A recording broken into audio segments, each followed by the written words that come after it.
Grimm's Fairy Tales, The Three Languages. By Jacob Grimm and Wilhelm Grimm.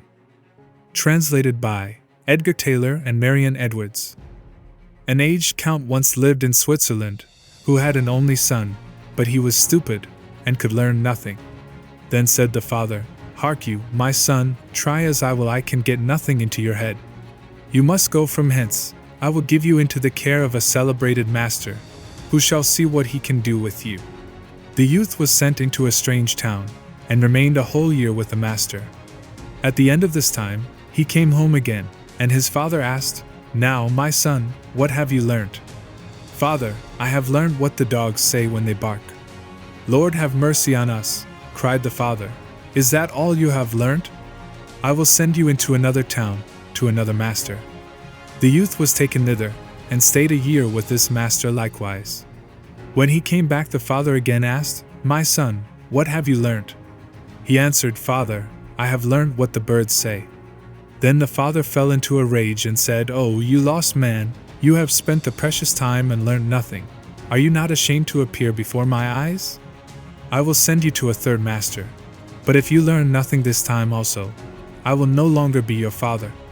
The youth remained a whole year with the third master also, and when he came home again, and his father inquired, "My son, what have you learnt?" He answered, "Dear father, I have this year learned what the frogs croak." Then the father fell into the most furious anger, sprang up, called his people thither, and said, "This man is no longer my son. I drive him forth, and command you to take him out into the forest, and kill him." They took him forth, but when they should have killed him, they could not do it for pity, and let him go, and they cut the eyes and tongue out of a deer that they might carry them to the old man as a token.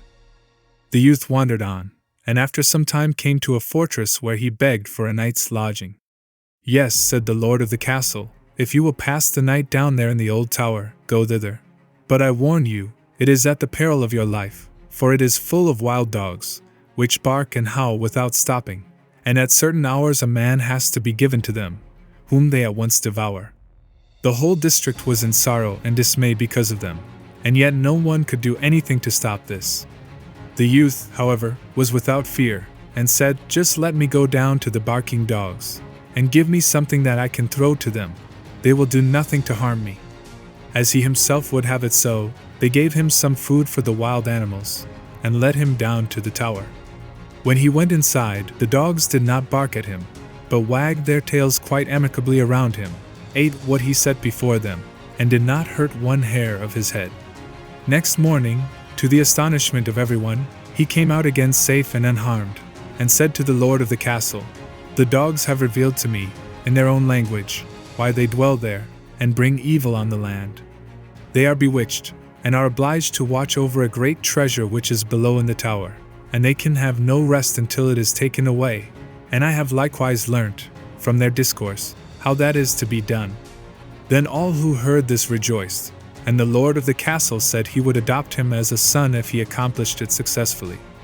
He went down again, and as he knew what he had to do, he did it thoroughly, and brought a chest full of gold out with him. The howling of the wild dogs was henceforth heard no more. They had disappeared, and the country was freed from the trouble.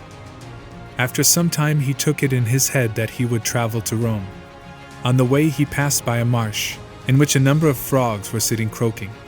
He listened to them, and when he became aware of what they were saying, he grew very thoughtful and sad. At last he arrived in Rome, where the Pope had just died, and there was great doubt among the cardinals as to whom they should appoint as his successor. They at length agreed that the person should be chosen as Pope who should be distinguished by some divine and miraculous token. And just as that was decided on, the young count entered into the church, and suddenly 2 snow-white doves flew on his shoulders and remained sitting there.